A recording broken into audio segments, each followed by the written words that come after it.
Hi friends, இன்னைக்கு நம்ம வீடியோல குக்கர்லயே ஒரு சாக்லேட் பனானா கேக் எப்படி செய்யறதுன்னு பார்க்கலாமா? அதுக்கு ஒரு மிக்ஸி ஜார்ல 2 பெரிய பழுத்த வாழைப்பழம், 1/2 கப்பு சர்க்கரை, 1/3 கப்பு ஆயில், சன்ஃபிளவர் ஆயிலா சேர்த்துக்கோங்க. 2 பெரிய முட்டை எல்லாத்தையும் சேர்த்துட்டு நல்லா நைஸா அரைச்சு ஒரு பவுலுக்கு டிரான்ஸ்ஃபர் பண்ணிக்கலாம். இப்ப அது கூட 1 கப் கோதுமை மாவு, 3 tablespoon cocoa powder, 1 tablespoon baking powder, 1/2 tablespoon baking soda எல்லாத்தையும் சேர்த்துட்டு நல்லா சலிச்சுக்கலாம். அது கூடவே 1 டீஸ்பூன் வெண்ணிலா எசன்ஸ் சேர்த்துட்டு நல்லா கலந்துக்கலாம். ஒரு 2ல இருந்து 3 நிமிஷம் கைவிடாம நல்லா கலக்குனீங்கன்னா இது மாதிரி கட்டிகள் எதுவும் இல்லாம வரும். இப்ப அது கூட 3 டேபிள் ஸ்பூன் நல்லா காய்ச்சின சூடான தண்ணியை சேர்த்துட்டு கலந்து விட்டுடலாம். பேக்கிங் பேப்பரை ஏற்கனவே நான் டின்ல லைன் பண்ணி வச்சிருக்கேன். இப்ப அதுல நம்ம கலந்து வச்ச கலவையை சேர்த்துட்டு நல்லா ஒரு 2ல இருந்து 3 வாட்டி டேப் பண்ணோம்னா அதுல இருக்க ஏர் பபிள்ஸ் எல்லாம் ரிலீஸ் ஆயிடும்.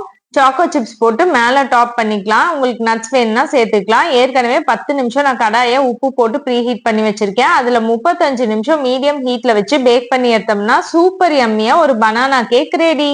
குழந்தைங்களுக்கு கண்டிப்பா இது ஒரு ஹெல்தியான கேக் ஆப்ஷனா இருக்கும். நீங்க சர்க்கரைக்கு பதில் நாட்டு சர்க்கரை வேணாலும் சேர்த்துக்கலாம், அது ஆப்ஷனல் தான். அவ்வளோ சாஃப்டா இருக்கும் இந்த கேக்கு. சூப்பர் ஹெல்தியான இந்த கேக்கை இன்னைக்கே கண்டிப்பா நீங்க ட்ரை பண்ணி பாருங்க. பாய்.